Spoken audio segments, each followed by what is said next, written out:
one of everyone's favorite things about Christmas is the food. The good news is that in Austria, you don't have to wait until Christmas to start feasting. Today we're trying Austrian Christmas cookies.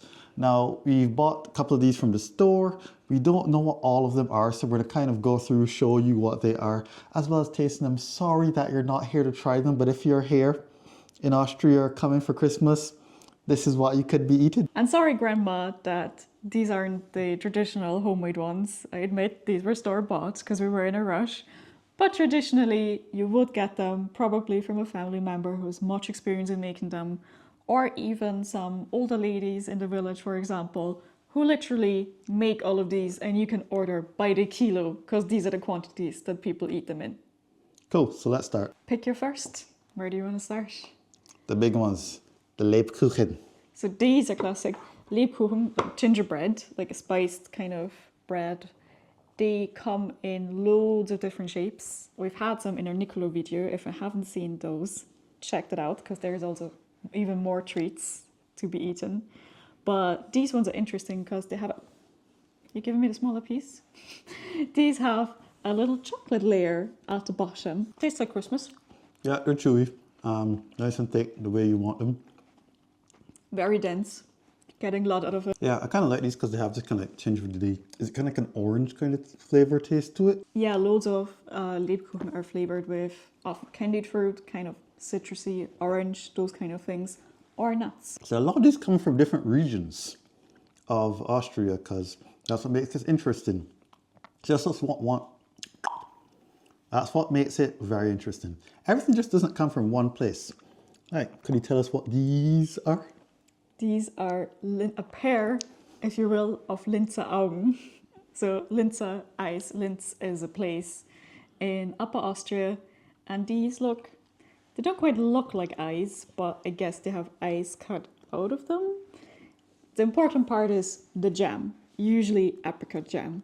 And Austrians, especially Austrian grandmas, make really good jam, and that's what makes these cookies. Yes, Oma made some fantastic jam. And we've seen these before, but sometimes I've seen them for like more than one eye. There's like three, like not a cyclops. This is a cyclops, but whatever you call something with three eyes. Three-eyed raven. Those are the traditional. Three eyes for some reason is the traditional amount of eyes to be having on a cookie. Next we have what I would argue is, maybe aside from gingerbread, but what I would argue is the most important cookie for any Christmas platter. And I'm personally offended that in this box, a certain box we bought, there's only 2 of them. And look at the state of them, all broken up. But yeah, these are Vanillekipferl. They're crescent-shaped, little biscuits, very thin and very vanilla-y. It doesn't sound very interesting when I put it like that, but trust me, they're really delicious. Especially if you have someone making them, not just with the vanilla sugar maybe, but with actual vanilla. Really, really nice flavor. Yeah, I've seen these get made by the dozens. It's like boxes, a whole bag of it. I think this was when I think of Austria, this is like the quintessential, Christmas dessert that everyone has. The cookie, that is. This is very disappointing. This is not representative of what Vanillekipferl are like. So we got a downvote from the Austrian, and look, hey, I know what really good ones taste like. These aren't it, but hey. Should have been suspicious when I saw how flat they are. Because usually they're fun to make because you take a little bit of dough and then you roll it in your hands and then you form a little crescent. I don't know what happened to these to flatten them like this. A car ran over them. Probably. And took all the vanilla with it. Next up, another thing from Linz. Yes, Linzerstangeln, which are basically sticks. It's, again, you have the jam in the middle, and in this case, you have a little chocolate on these. What I think is really fun with some of these cookies is they have chocolate only on one side, which personally I always thought is to make it easier to pick up. Doesn't help because you still end up with crumbs all over your fingers, but at least you're not also having chocolate stains all over your fingers. I don't think I had these before, but how are they supposed to be? You can't talk if your mouth full, so I'm going to be here. So yeah, that's the inside of it. She already bit into the chocolate because I assume the chocolate's the best part, isn't it? It's the best part, and otherwise you defeat the purpose of not having chocolate on one side to make holding it easier. Really need more jam. this disappointing amount of jam. Loads of these Christmas cookies. I'm gonna say it again. The jam is what makes them, what brings the flavors together. You need that little bit of tartness. Otherwise, it's just a bunch of sweet crumbliness. Yeah, Austrian stuff, to me at least, likes to have layers of stuff, including these heart-shaped cookies here, which I don't know the name of. I don't even think there's necessarily a name, but these are usually kind of what make up a chunk of any assortment you buy. I don't know if they're cheaper to make or easier to make, because some of the very traditional cookies, of course, take a lot of time to make.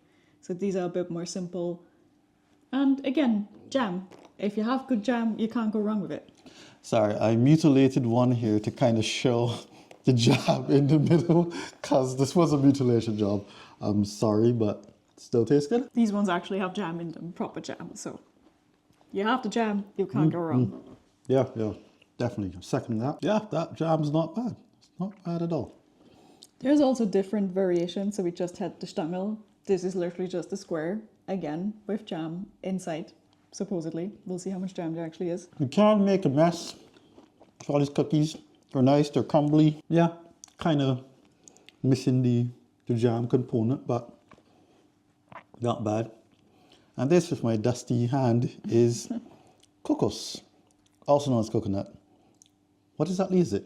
Kokosbussel, so little coconut kisses. So the reason those are a staple is because oftentimes, based on the recipes, you end up with a few egg whites left over that aren't used in the recipe because you just need the yellow of the egg, the yolks of the eggs.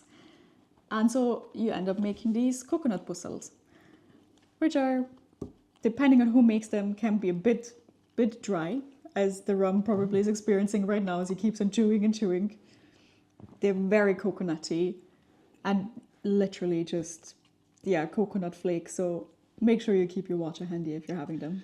Yeah, from the Caribbean, these coconut flakes don't really hit well for me. They're not like the real thing at all. Yeah, I really prefer like the actual real taste of coconut. As I said, this is what happens when someone's from one region than the other. Because, for example, I'm okay with fake strawberry. The wine, no, she cannot take fake strawberry the same way I can't take fake coconut. I don't mind fake mango, but the rum will complain about it immediately. I take back my personal offense. There were 3 vanilla kipfel actually in the assortment. And this one actually kept together, but still flat. What did you do to this vanilla kipfel? I don't know. Yeah, but this one you can actually see a lot more of the crescent shape there. Yeah, if I saw this, I'd be like, hey, I'm looking forward to this. It's not too flat, but... It is. It is. I stand corrected. Has no chunk. It's supposed to be looking more alive than this. So this looks like a car ran over it. They're supposed to be nice little sausages. That's what we would say in German. Little sausages that you formed and that maintained the shape and didn't sink into this depression. Yeah, I'm going to be hearing about this for like the next hour after the video, how disappointing these look. So vanilla kipfel are the best part of any assortment. The good thing is that we're actually some few weeks out from Christmas, so you're going to get your actual good ones. Grandma will provide the proper stuff. Yeah, well, the crazy thing is that it wasn't a huge assortment of cookies. That's actually all that we have here right now. There are a lot more different types of cookies and things you can get, but these are the main ones that you're going to see. So thank you for joining us. And if you have in Austria, you can also buy these by the kilo, the proper ones, not these. Yeah, these are all over the supermarkets, and I'm pretty sure there are some better made ones, higher quality ones. If you step into bakeries, you'll be able to see around this time of year. If you're here, do try them. They are delicious, but I'm going to get myself a couple, have some Lebkuchen, and yeah, that's all for now. See y'all in the next video. Cheers from Wine and Rum. Don't forget to subscribe, otherwise no cookies for you. Tragedy.